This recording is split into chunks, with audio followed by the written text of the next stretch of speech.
Okay, hello everybody. My name is Roman Vaivod. I'm a full stack developer here in Salsita.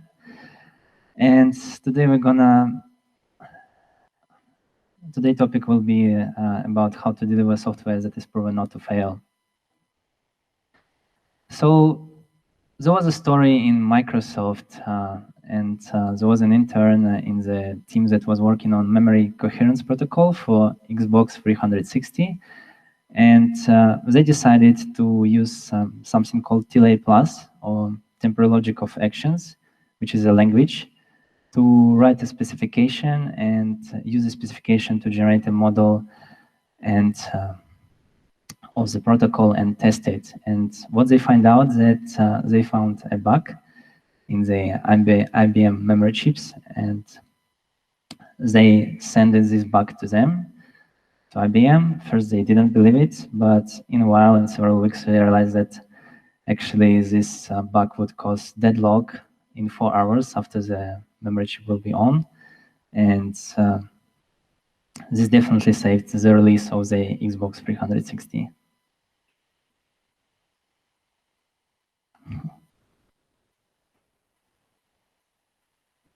Yeah. Well, we don't program memory chips for Xbox 360 every day, right?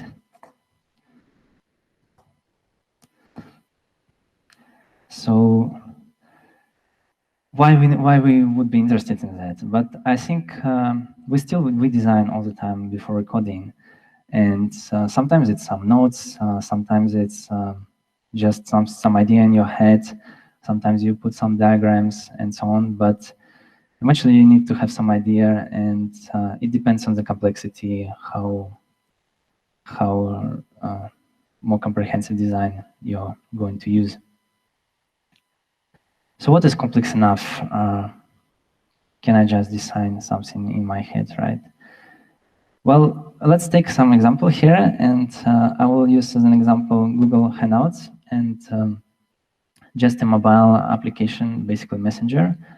And let's just see maybe for a while how it works.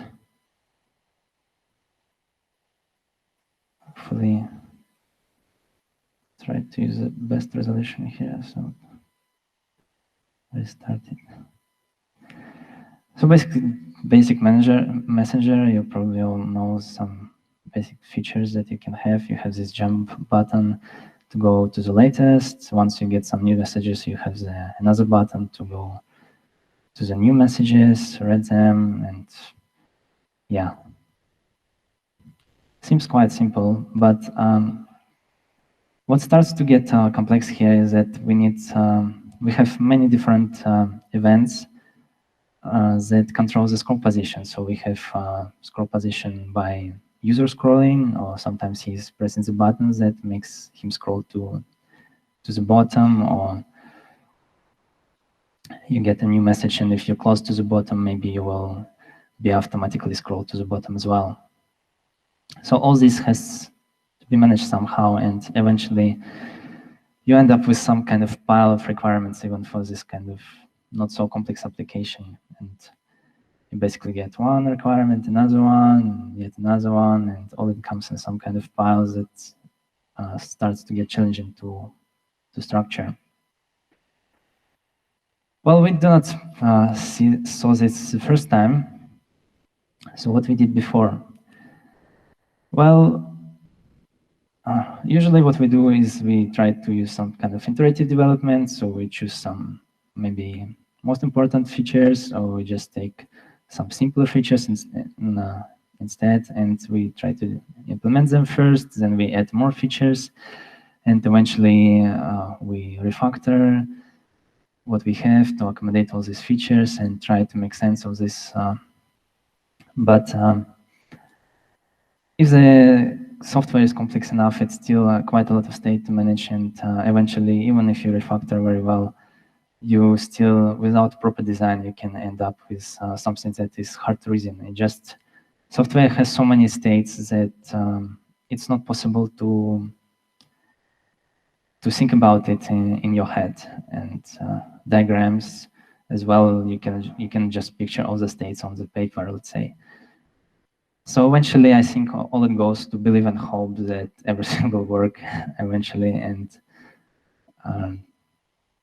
okay, we have some bugs, we fix them, and we hope that we will never have any more bugs. But usually bugs, they come back, yeah, even the ones that we fixed before.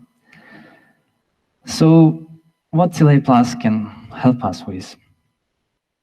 So let's do some short intro in TLA Plus.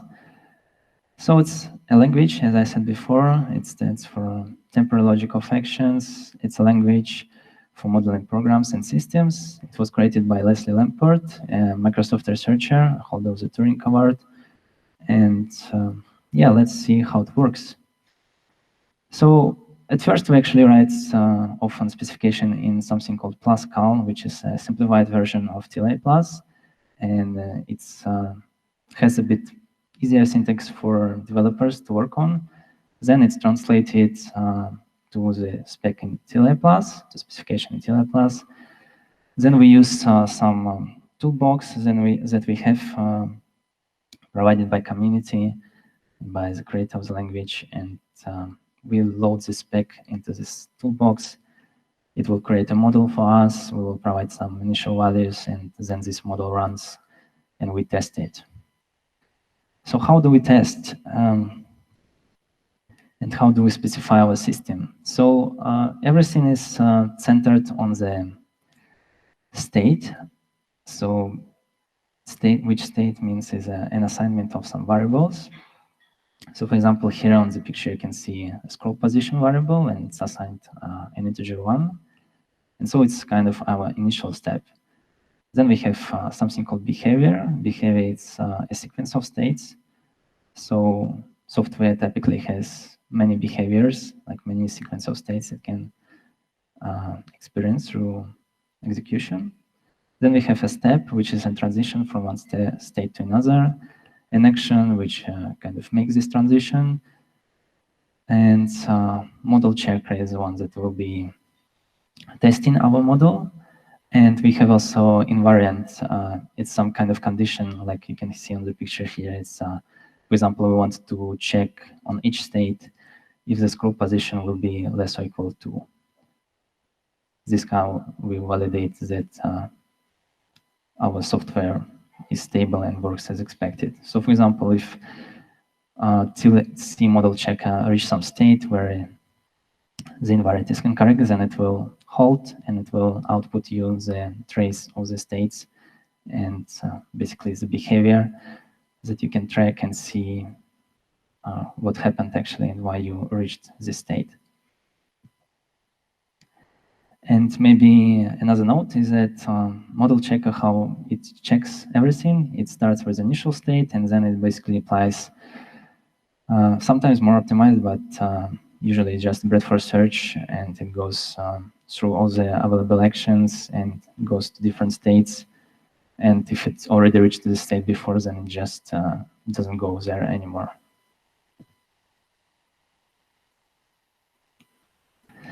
So, okay, time for demo. And there will be several examples that I will cover. And I will try to relate it to what we had with basically, I will try to model what we partially functionality with the Google Hangouts applications that I showed before.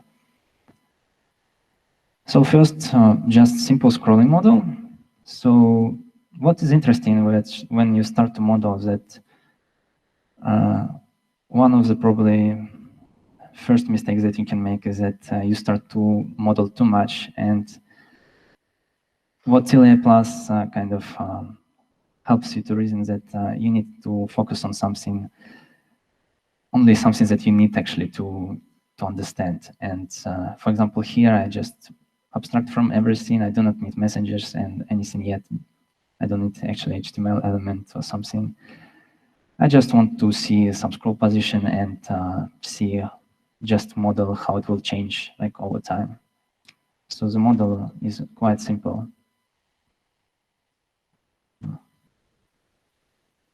I will try to zoom in. Yeah, that's what I'm trying to do. So I think this should be fine. Yeah. Okay, so this is a basic model for scrolling. So what I do here is that I have, yeah, I will not go like too deep into the syntax. I think it's kind of possible to catch up. Basically, the state is defined by our variables. We have just basic section for here, and we just assign them here. So we have scroll position, and I also introduce scroll count, just so that we can, we will not have like our scrolling will not go until the end of time, but it will stop after some count. Like we have some constants that will be provided once we create the model. So we define maximum scrolling position, so how far it can go up and how many scrolls we actually want to perform. So we define some functions, basically our actions to scroll up, to scroll down. And we define one process that will actually execute those scrolls and simulate kind of user scrolling behavior.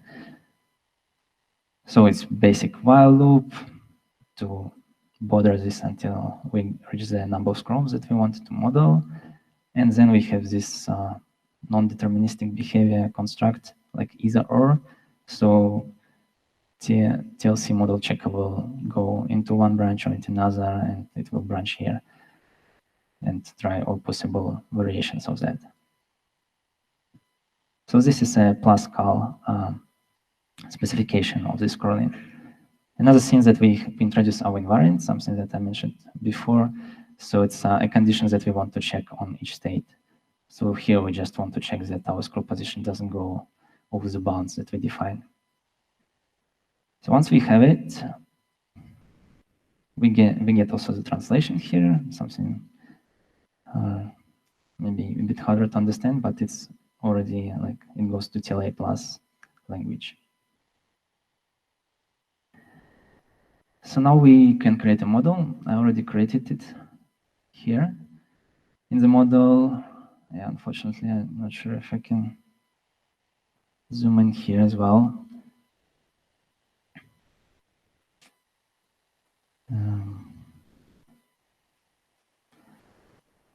Yeah, it's more complicated. Okay, but basically we tell here in these forms that we want to use our specification. We provide the constants, this max scroll, position and number of scrolls, so how far we want to go. And we provide also invariants. We just kind of like put it all together. Oh, invariants actually seem very well for some reason. Okay, and so let's run the model. So here we get some information, like how many states we found. So it's just some table with how many states. So here it's like already 91 states. 50 of them is distinct. And if we do not have any error input output, then it means like everything is okay and all our invariants pass for all the states that we found in the system. So let's try maybe to fail it a bit. So here, for example, in scroll up, I'm checking for scroll position be less than maximum scroll position. So let's just remove it and let it go out of bounds. So I'll just comment it out, save it, and we'll run our model again. And what we see here is that it outputs some error. It outputs that invariant is scroll post valid is violated. It's basically on the right side, like maybe you cannot see it, but that's what it does. It just says that this invariant was violated, and then it outputs here in this error trace on the right corner, and it just outputs all the behaviors that lead to this state with all the variable assignments. So you can actually go through this and see what actually happened. So here we just scroll up all the time until we hit the 6, and that's all. So, okay, I think it's enough for this example, and let's move to something more complex. Yeah, here I just wanted to put it down. So here is a bit more complex model. It's something that we will try to model the way the button is shown up. And I will have to introduce a little bit more variables. But I would say that it's kind of like an art a bit, because you have to, again, to choose the information that you really need to model something, and to not use something that you do not need, because then it complicates the model too much. So what I do here is that I need somehow to mark the last read message ID and last received message ID. So it's kind of the message that was received last. And if it's not read, then I want to show this button, right? I want to show, and I will model it just by some flag that's showing a message button. So once last read message ID is not equal to last received message ID, then we want to show the button so that user can click the button and can actually see the last received message. And once it clicks, yeah, it will be updated. Or it can just scroll down and as well update the last read message ID. So I think we still can, like, it's enough state to model this properly.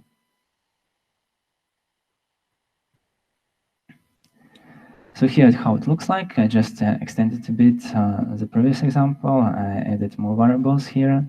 So we have this last received message ID that I was talking about, last read message ID, and our flag.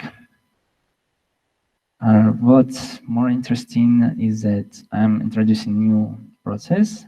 So this construct will be running concurrently with our previous one, scroll. And here, it's a new process just to receive messages. Again, I do not need to make it too complex. Here, I just assign the last received message ID update to this variable. Let's we get the new message. And again, I do not need to model somehow IDs. It's just a counter, like +1. So once you receive, you update your last received message ID. If you are close to bottom, then it means that probably the user will read the message. So we assume that it will read the message. So we already updated the last message ID so that we do not show the button. And once we receive, we decide that we're going to show the button, right? And here's just some construct to loop and to go and to do this again and again. So yeah, I added a bit something in the scroll down as well. So just once we reach the button, we read the last message, and we hide the button. I think it should be clear. And another thing that we add is also invariant. So we want to check that our new messages button is shown as it should be. So we say either it's not shown, and that means that we read the last message, right? Last received message, or it is shown, and then it means that we didn't read it. Basically, that's all. So let's try to run it. I already have the model as well. So yeah, basically, we just need to enter our invariant here. Maybe I also introduce some constant like number of messages. Yeah, introduce number of messages so that we have some finite number of messages that we receive. Okay, so let's run it and see how it goes. So it's failing, and it's failing on our valid new messages button invariant. And the problem here is that we show the button when we already seems to be read everything. So there is some problem with our spec. And let's go back to it. I actually already have some fixed version. So the problem is that maybe you actually spotted it, because a bit was maybe too obvious about that. But the problem was that once we receive and if we are close to bottom, then we do not actually need to assign show new message button to true. So we need somehow to differentiate this this state once the user is already seen this button, like already seen this message, then we do not need to show the button. So we just introduce here else, and we assign it in all other cases to true, and then this should fix our spec and model.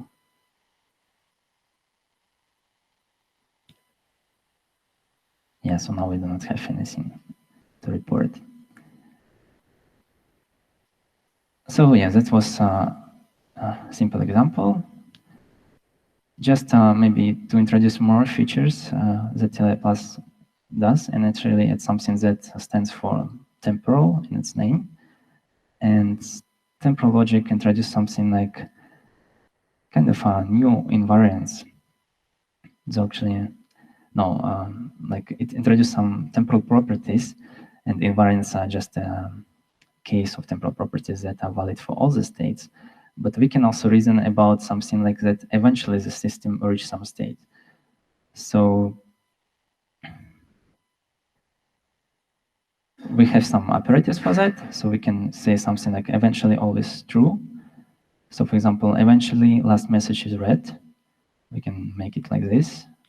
And we just use this this operator to say this condition should be eventually true. Or may say last message is received another way, in another condition to check. Or maybe we want to check actually that something not eventually always true, but eventually true. And it means that it's at some point true. It doesn't mean that it's true always. So maybe to clarify it a bit more, so like once we get last message is read, then it stays true after it gets to the state. But eventually true, it can get, like third message is received, but then we get more messages, and for example, our last received message ID will not be anymore free, right? So maybe this should be named properly, like last received message ID is third, to make it more clear. So very easily we just we add those invariants. We have like something like properties. We have already here determination. So we can put like last message is received, third message is received. We can run our model again. It will validate that those properties actually true. We can also check that if last message is read. And here we get an error because not in all the cases actually last message is read, because you can imagine that the user gets the last message, but it never actually scrolls down, so it never read it. So it's correct, I think. Okay, so let's move on.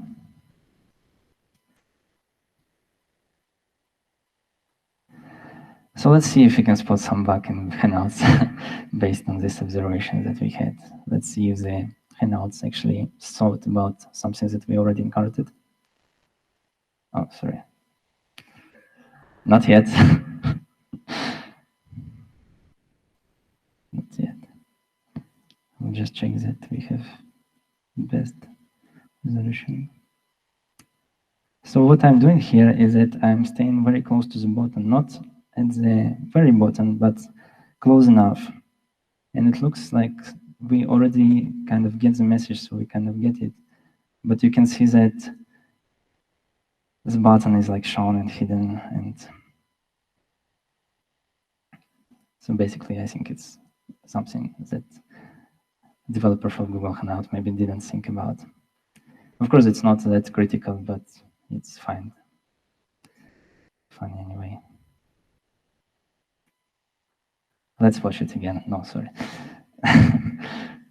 Okay, so moving forward, so you have a spec and it's passing now, so there will be no bugs in my code. Well, the work still needs to be done, and nothing, like you still need to implement the design. You cannot generate the whole software from your model, of course, because you saw that it's very approximate. But now I think you have the path that you can use, and you can also reason about the behavior of the software. Is it close enough to the design that you made? as well as, for example, sometimes you can have some bug fixes that you want to make, and you see the code that is just a lot of if conditions here and there, and with a lot of technical depth, and you need probably you think that, okay, if I add this little condition here, it kind of works, but actually I do not know if I will not break something else, right? Because I have no idea how to reason, like if there's like 10 ifs or I don't know, 100 ifs. So once you have it like model maybe, then like as we saw before, like in the example, we just fixed a bit one condition, and then we can kind of sure that it didn't broke anything because our invariants like all are passing. And the TLC model checker has this power to check all the states and kind of like have this gut view on the system and know everything. So just a conclusion point would be that I think that we should make our code clear if it's not already only. So of course, if you think that the code is simple enough, there is no need probably to use TLA plus or something like that. But if you get some complexity and you start to wonder how many states are there in here and it just doesn't feel in your head, then maybe it's time to try to model something and see. So here I just put some links and talks and books that I used for this preparation for this. There's a good book, like there's a guy that is very, I think, very tries to push it forward, and he has a book, he has a website, he's very enthusiastic about that. There is another good, I think, presentation with the example from the Microsoft that I took from, like there's presentation from the Leslie Lamport as well as like another developer, and you have, of course, the homepage. So thank you for your attention, and if you have questions, give them to me now.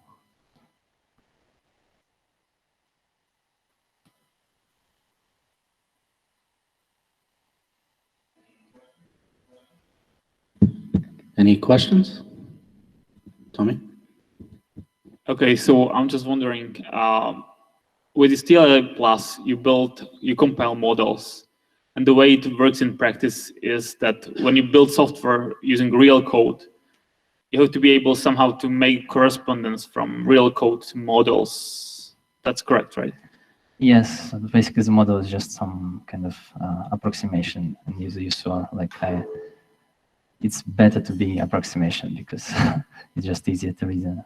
Yeah, I'm just wondering because normal code usually has side effects and whatnot, and are there any resources how to be able to like to make a model, a TLA plus model from normal code, because there seems to be a need for more practices and Yeah, I think as far as I know, there's nothing like that exists, and from what I know, I think it doesn't make a lot of sense as well. Of course, we want to automate everything and everything just to work for us. But the problem is that the code is very complex and much more complex than model that you have. And so it's hard to reason. And that's why I said that it's kind of an art that probably you need some human brain for that, just to think what actually you care for and some complexities that you want to extract to the model and check if it works as well.